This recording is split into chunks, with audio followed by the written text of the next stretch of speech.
perspective, or you're looking these things up and that's how you got to your conclusions? Yeah. Yeah. I mean, I think a lot of people get stuck, like I mentioned before, with these teachers in just one way. It's the blinders Mm. perspective that, this Yeah. particular protocol is the holy grail of protocols for health.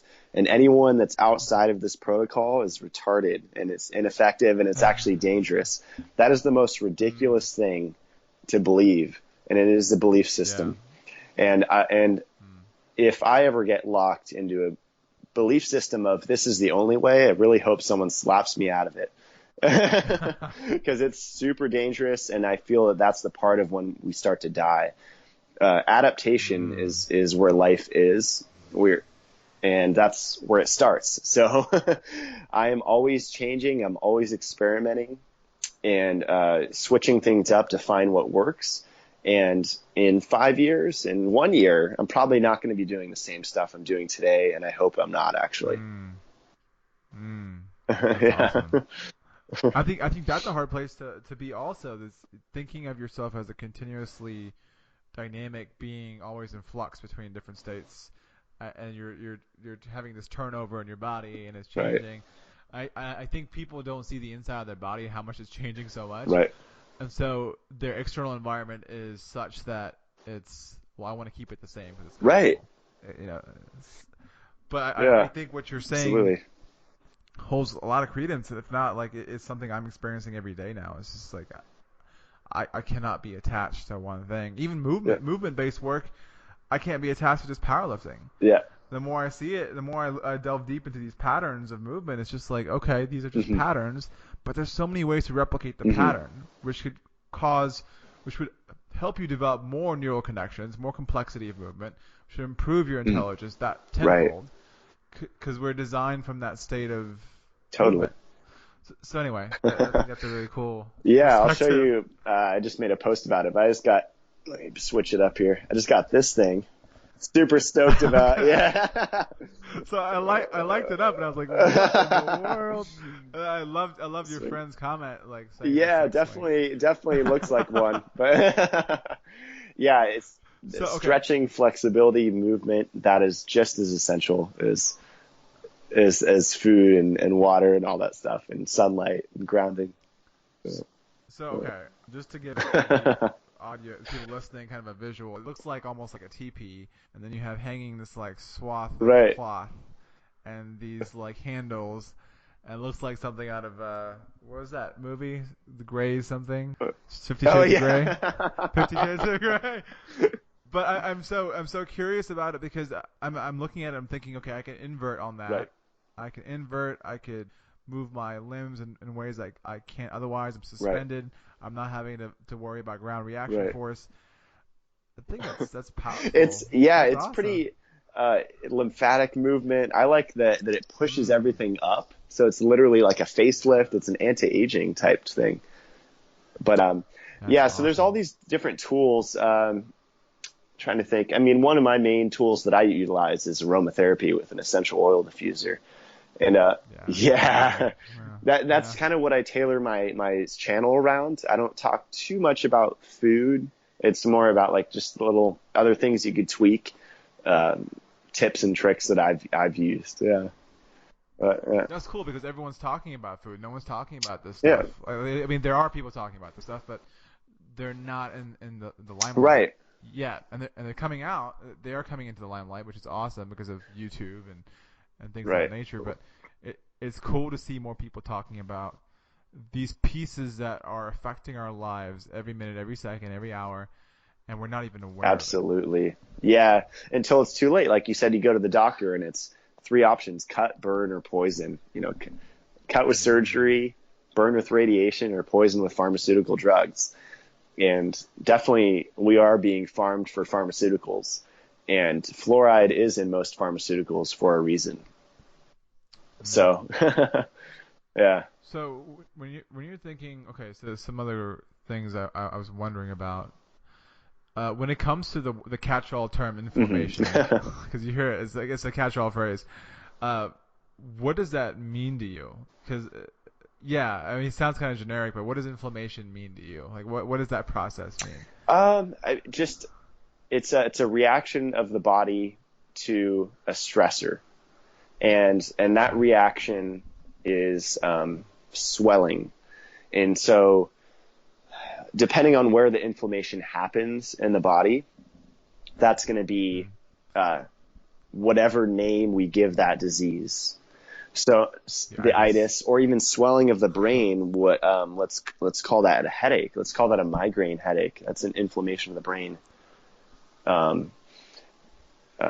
So yeah, I mean, but I'm into how can we stop, because I'm going to step back. So with carbohydrates, there's a lot of talk with high carb, low carb, all that stuff. Right. Carbs aren't the devil. if they're eaten seasonally and locally, ideally. So stuff that grows there, if you're eating a banana and it's snowing outside in December, probably not a good thing. And it actually, there's evidence that shows that it actually throws off our circadian rhythm because we're eating out of season. So it's throwing off the timing of the body. So yeah, we can get into light and dark cycles. I've been really into blue blockers. I've actually been wearing blue blockers since like last, I think actually, a year and a half. And more than any dietary change I've ever made, wearing these glasses at night have made the biggest difference. So can you talk about, I definitely employ that myself. Right. Can you talk about blue blockers? What are they? Yeah. So essentially at night, we have a barrage of artificial light. So if we were doing this podcast at night, I would be looking at the screen, my iPhone, that's emitting. It's a high spike in the blue spectrum. So just some context, sunlight has all the colors in it, even though it looks like it's white. It has all the colors contained into it, like Pink Floyd's album. You put light through a prism, it separates into all the colors. Same thing if you see someone watering their lawn and you see the rainbow, or you just see a rainbow in the sky, it's separating the colors. So with that context, with artificial light, so fluorescent lights that you go into a grocery store at night, getting bombarded, your skin and particularly your eye, with a blue wavelength of light.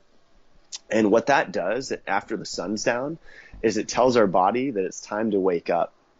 And what that does biochemically is it suppresses the production of melatonin. So it prevents the conversion of serotonin to melatonin. And it takes 4 hours of darkness roughly before our pineal can start to make melatonin. Melatonin is the number one antioxidant in the body. It can deactivate free radicals multiple times. So it's imagine vitamin C on steroids, and our body makes it. And that's actually the fact with a lot of things that people in the supplement industry do not want you to know, is that your body makes supplements if itself. Sunlight can actually transmute the first 19 elements on the periodic table. So it's sunlight is magical. Yeah. And so my strategy is, I'll just start in the morning, is going out, at nighttime, blocking blue. And what that does is you'll sleep deeper. Your eyes will not strain, and you'll have less stress. Your nervous system will be relaxed. So I wear them every night, even out in public. I don't really care. I have ones that look more normal. There's actually an Indiegogo for glasses, blue blockers that look normal for like $100. They're kind of like stylish frames, which I'll probably make a video review on it, but it's whatever. I don't know. I wear the DeWalt like red ones. They look kind of like thinner sunglasses. But so blocking blue is important because we have this thing called DHA in our body. We have 3 pounds of it in our central and peripheral nervous system, and particularly in our eye. It's the most concentrated, particularly in the retina. So we have in the retina, so let's just go through the eye real quick. We have the cornea in the front, which has no blood vessels in it. So it relies on oxygen from its environment to come in. I wore contacts for years. My eyes were deprived of oxygen for about 4 or 5 years. Going back to know better, do better, like, wow, you know, and the Mm. oxygen actually, if my eye doesn't have oxygen, that means it's not going to absorb light effectively. And even the contacts, it's like putting a tarp over a tree. Mm. Sunglasses are the same deal. So I do not recommend that people wear sunglasses unless it's absolutely necessary. Say you're driving just to be safe, you know? Um, so yeah, with blue blockers, it's a $10 fix that is more important than diet, in my opinion. It's way more important Mm. than changing anything in your diet. Even before someone stops eating GMOs, if they would block blue light alone, huge. And this, oh, go ahead. So I was gonna say, so when you talk about antioxidants and then melatonin being one of the most powerful antioxidants in the body, could you tell the listeners a little bit about antioxidants? Because again, that's another catch-all Yeah, phrase. Like, oh, you got to get all the antioxidants in food, blah right, blah blah. Why are they important? What's their purpose? And how can they radically change our health? right. Okay, so yeah, so it is a buzzword. I mean, I've been drinking chaga mushroom tea for the last year, and that is one of the highest in.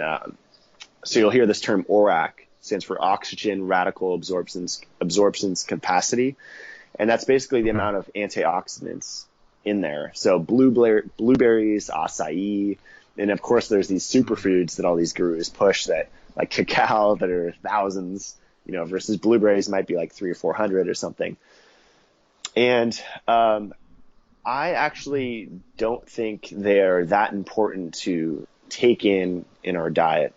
And there's actually my research lately has shown that oxidants are actually not a bad thing. So it's a balance. I drink ozonated water. I have an ozonator that adds O3 to the water, which is an unstable oxygen molecule. And when I drink that, it turns to oxygen in the body to O2 or to singlet oxygen. So it basically takes the burden off my immune system, and that is oxidizing bacteria and viruses. I'm putting Mm. oxidizing stuff in my body. Same hydrogen peroxide does the same thing. People use hydrogen peroxide therapy for a lot of different conditions. So I Gotcha. think yeah, the antioxidant thing is definitely blown out of proportion. I mean, it's not. I mean, our body can make the most important one, which is melatonin. Um, but like you, going back to your question really quick, antioxidants basically what they do is uh, they match to an unpaired electron.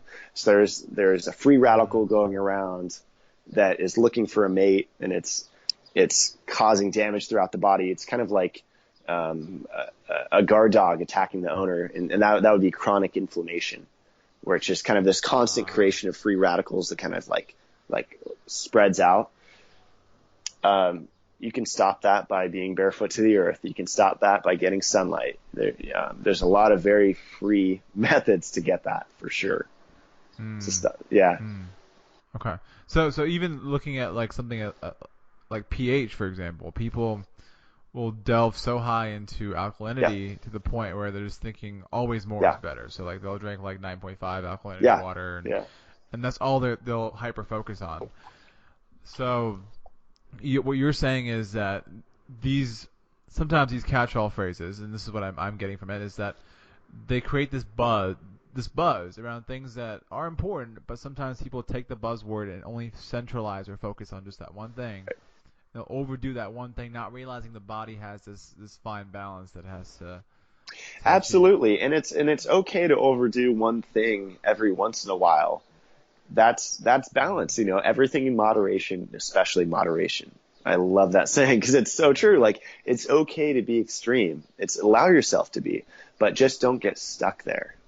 That's the part, Ah, you know. So it's okay to, you know, okay. I did 6 months of a coffee enema daily, you know. Ouch. So that's extreme. I learned a Ooh. lesson, and